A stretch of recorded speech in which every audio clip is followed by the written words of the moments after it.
সেহরির সময় বাড়িতে ফোন দিলাম। আম্মা ফোন ধরলেন। হ্যালো।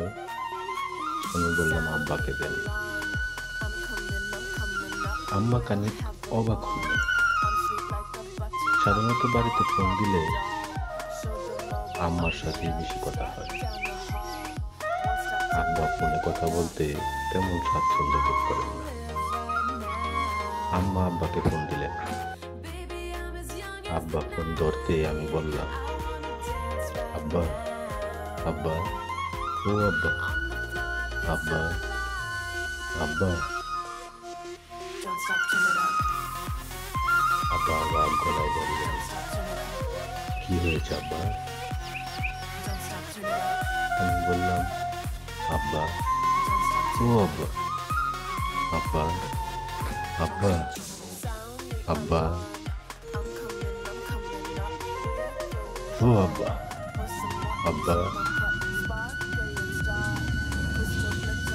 আব্বা এবার রীতিমতো চিন্তিত হয়ে পড়লেন। তিনি বিভ্রান্তি গলায় বললেন, কি হয়েছে আব্বা? কিছু হয়েছে?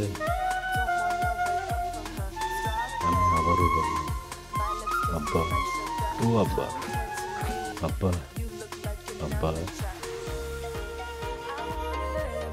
ও আব্বা।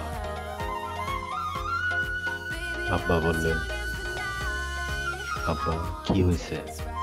কি হয়েছে? আমি ফিক করে হেসে দিলাম, দিয়ে বললাম, কিছু হয় না, এমনি। অনেকদিন ধরে আপনারে ফোন দিলাম, কতদিন আব্বা আব্বা বলে ডাকি না। মনে হচ্ছিল আব্বা আব্বা ডাকার জন্য বুকের ভেতরটা শুকায় গেছে। পানি না খাইতে পারলে যেমন তৃষ্ণা লাগে, এরকম গলা শুকায় গেছে। কেমন কাকা লাগতেছিল বুকের মধ্যে, সেজন্য তৃষ্ণা মিটাই না। আব্বা, আব্বা, ও আব্বা, আব্বা, আব্বা। আমি ফোন রেখে দিলাম। খানিক বাদে আম্মা ফোন দিয়ে গম্ভীর গলায় বললেন, তুই তোর আব্বারে কি বলছস? আমি বললাম, কেন, কি হয়েছে? আম্মা বললেন, কি হয়েছে মানে? সেটা তুই জানোস না?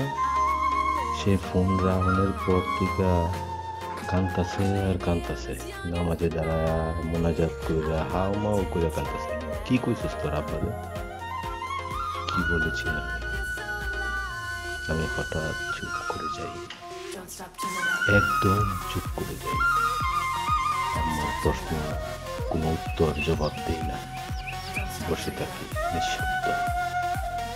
আম্মা জিজ্ঞেস করতেই থাকেন। আমার চোখ ক্রমশই ঝাপসা হতে থাকে, গাল ভিজে যেতে থাকে। বাইরে সুবে সাদিকের আলো পড়ছে। সেই আবছা আলোর দিকে তাকিয়ে আমার হঠাৎ মনে হতে থাকলো, আব্বা কাঁদুক, কাঁদুক তার পুত্র। জগতের এই কান্নার খুব দরকার।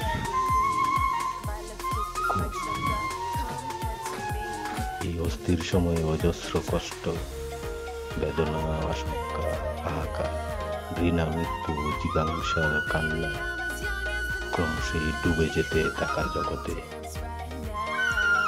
এমন গভীর অনুভূতির তীব্র কান্না, এমন অপার ভালোবাসায় ডুবে থাকা বিশুদ্ধ কান্না খুব দরকার,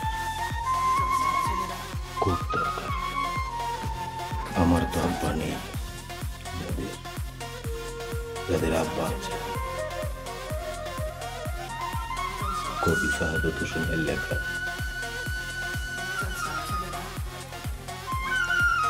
আব্বাকে নিয়ে চমৎকার অনুভূতি।